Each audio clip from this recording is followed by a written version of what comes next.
नमस्कार मित्रों, आपका स्वागत है आपके अपने यूट्यूब चैनल पर। मैं आप सभी के बीच में एक कथा और लेकर उपस्थित हुआ हूँ। ये कथा विघ्नहर्ता गजानन की है।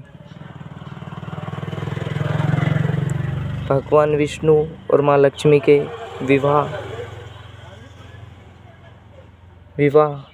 हो रहा था।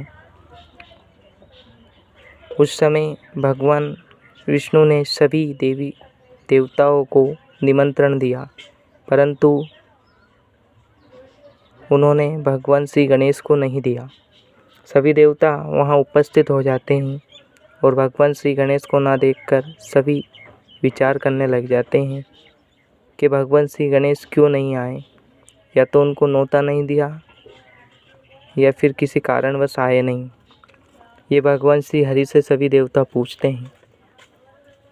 भगवान श्री हरि कहते हैं कि हे देवगणों, उनको लाने से भी क्या काम। वो अगर हमारे साथ बारात जाएंगे तो 1.25 मन मूंग, 1.25 मन चावल, 1.25 मन लड्डू, ये सब उनको चाहिए।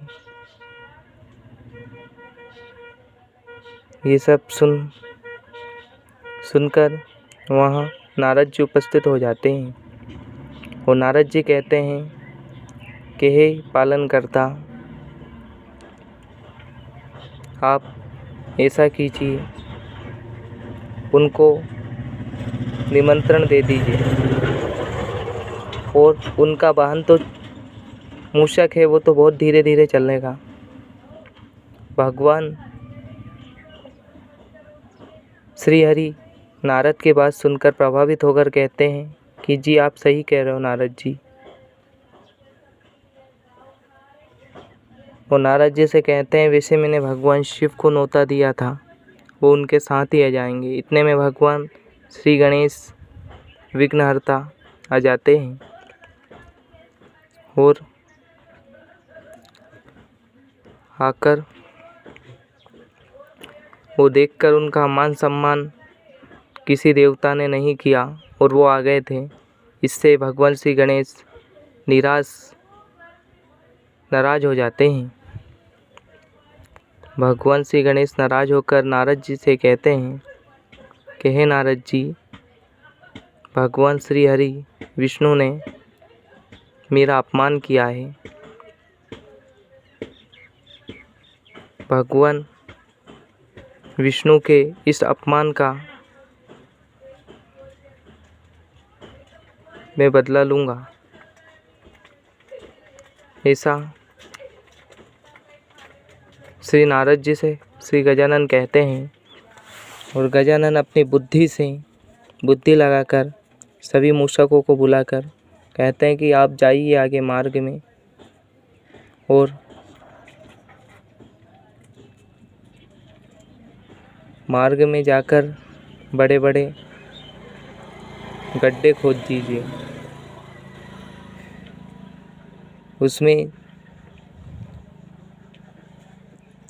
इधर भगवान विष्णु की बारात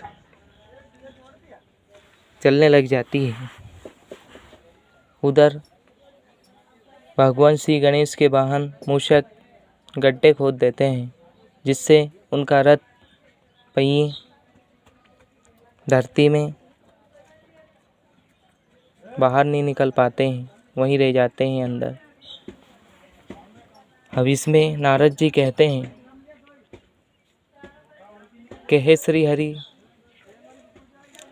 मुझे लगता है आपने विघ्नहर्ता का अपमान किया, जिसी कारण से ये दशा उत्पन्न हुई, ये बाधा उत्पन्न हुई।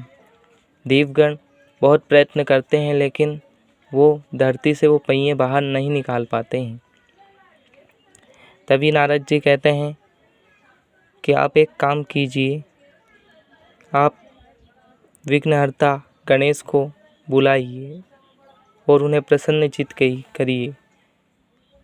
ये बात सुनकर भगवान श्री हरि शिव गणों को आदेश देते हैं कि आप जाइए और गजानन को सम्मान सहित लेके आइए। भगवान श्री हरि की बात आज्ञा लेकर सभी जाते हैं और गजानन को लेकर आते हैं गजानन की विस्तार विधि विधान से उनकी पूजन करके उनको भोग लगाकर उनको प्रसन्नचित्त किया जाता है। फिर वो रथ के पहिए निकल जाते हैं, लेकिन वो गड्ढों में फंसने के बाद अंदर से वो टूट जाते हैं। इसमें फिर नारद जी कहते हैं कि आप इसका उपाय भी उन्हीं से पूछिए। भगवान श्री गणेश कहते हैं कि मेरा भक्त एक हाथी मृत्युलोक में कार्य कर रहा है, उनको बुला के लेकर आइए। भगवान श्री गणेश की बात सुनकर वहाँ देवगण जाते हैं और उनको लेकर आते हैं। भगवान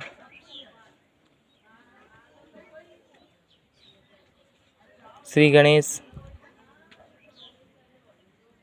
कहते हैं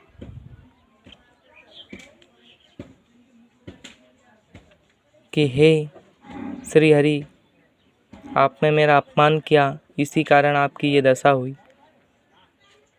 इतने में नारद जी खाती को लेकर आ जाते हैं और खाती श्री गणेश की वंदना करके उनका कार्य आरंभ करते हैं और श्री गणेशाय नमः कर वो उनका कार्य पूर्ण तरीके से संपन्न करते हैं और देवगणों से कहते हैं कि हे देवगणों, मैं तो एक मृत्युलोक का तुच्छ सा प्राणी हूँ, फिर भी मैं गणेश जी को नहीं भूला। और आप तो देवगण हो, आप तो देवता हो, आप कैसे इनको भूल गए। तो दोस्तों, आपको मेरी ये कथा कैसे लगी? मेरे द्वारा कुछ त्रुटियाँ या शब्द लगे उसके लिए मैं क्षमा प्रार्थी हूँ।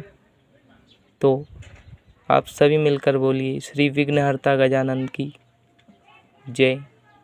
सभी को प्रणाम, नमस्कार, जय श्री राम।